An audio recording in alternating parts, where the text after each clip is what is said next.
Bismillahirrahmanirrahim. Assalamu alaikum, student of class 4. I am Ma'am Lubna. Today we are going to start a very interesting chapter of your book, Unit 6, Tessellation. Let's start. What is tessellation? Student, tessellation is a type of pattern. All must have seen the repeated design on the floor, tiles, ceiling, and on the sometime bedsheet. आप सब ने अपने घर में floor पे design देखे होंगे, means के मार्बल के या टाइल के, कि उनमें कोई सीक्वेंस होती है, पैटर्न होता है. This process of covering of any flat surface with the pattern या सीक्वेंस डिज़ाइन जिसमें कोई स्पेस ना हो, एम्प्टी हो या ओवरलैप ना हो, इज कॉल्ड टेसलेशन. टेसलेशन ऐसी कुछ शेप्स को अरेंज करके डिज़ाइनिंग करने को कहते हैं जिसमें कोई स्पेस ना आती हो या उसमें कोई पीस जो है वो ओवरलैप ना करे.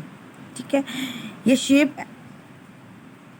शेप आप देखें, ये एक स्पेशल मैनर्स में अरेंज होते हैं.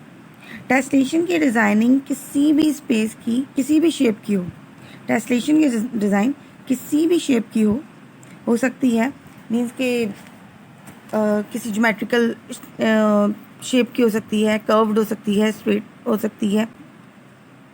Number 1 rule, tessellation must tile surface without a gap और ओवरलैप. टाइलिंग जैसे आपने देखी, कहीं से कोई टाइल छूटा हुआ नहीं होता.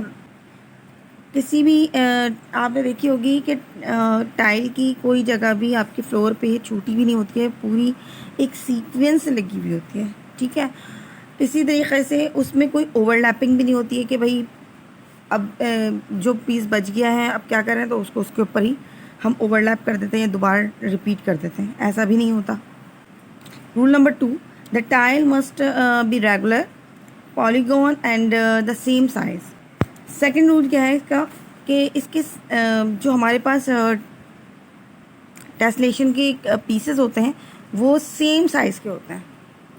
ये नहीं है कि कोई कोई बड़ा आ गया, कोई छोटा आ गया, ऐसा नहीं, बिल्कुल सेम साइज़ होते हैं. सीक्वेंस उसकी एक ही होती है और हर पीस पे एक ही शेप, एक ही डिज़ाइन होता है जिसको हम खुद अरेंज करते हैं.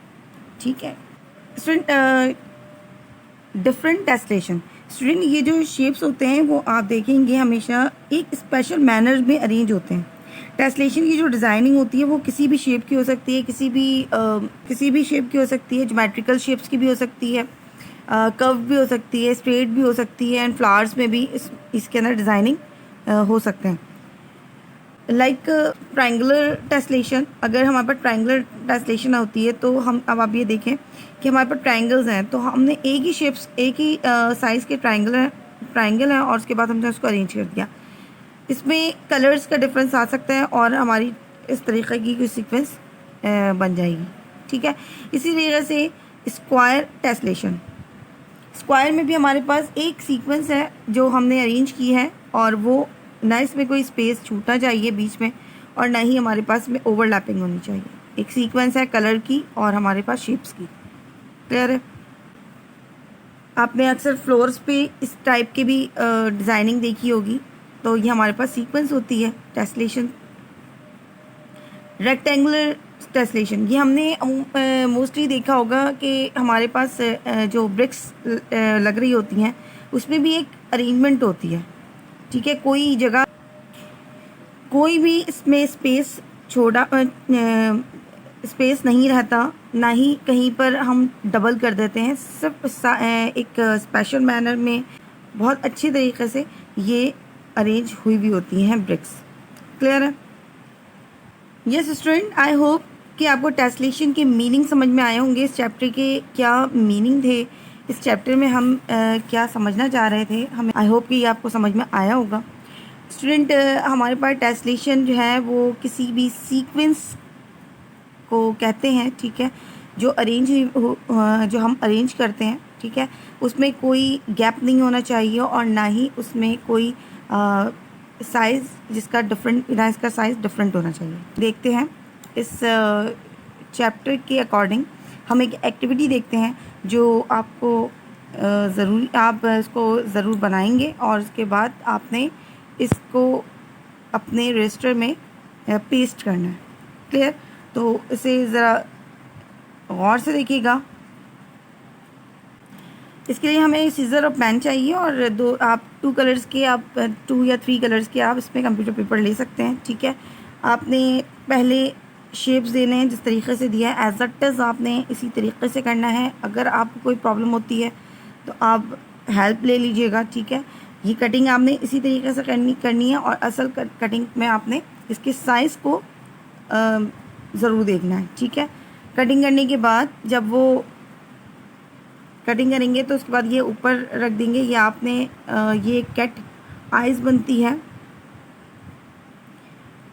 कैट आइज़ बनने के बाद आपने इसकी एक बहुत ही खूबसूरती के साथ कटिंग की, छोटी सी, जिसकी जो हमने बीक बना दी वो एक फ्लावर एक बर्ड की बीक सी फील होने लगी। ठीक है, इसको आप किसी पेपर पर ड्रॉ करेंगे। ड्रॉ करने के बाद आप उसकी कटिंग करेंगे। ड्रॉ करने के बाद आप 1 बाय 1 इसको सीक्वेंस वाइज अरेंज करते जाएंगे और इसको ड्रॉ करते जाएंगे।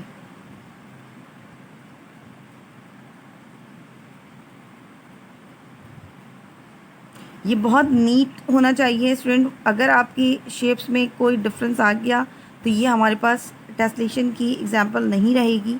ठीक है, क्योंकि हमारे पास टेस्लेशन में सेम साइज़ होने चाहिए। ठीक है, तो ये बहुत केयरफुल होके कीजिएगा।